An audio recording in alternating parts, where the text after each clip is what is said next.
আমি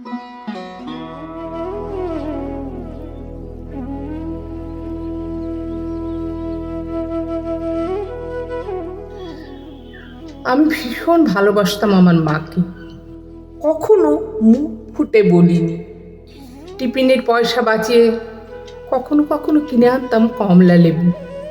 শুয়ে শুয়ে মার চোখ জলে ভরে উঠত। আমার ভালোবাসার কথা মাকে কখনো আমি মুখ ফুটে বলতে পারিনি।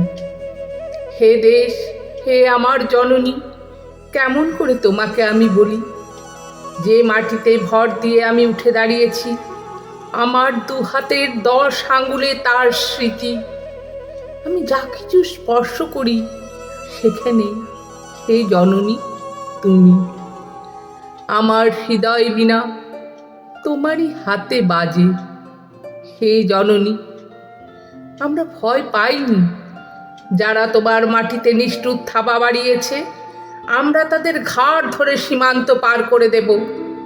আমরা জীবনকে নিজের মতো করে সাজাচ্ছিলাম, আমরা সাজাতে থাকব। হে জননী, আমরা ভয় পাইনি। যজ্ঞে বিঘ্ন ঘটেছে বলে আমরা বিরক্ত। মুখ বন্ধ করে অক্লান্ত হাতে হে জননী আমরা ভালোবাসার কথা বলে যাব।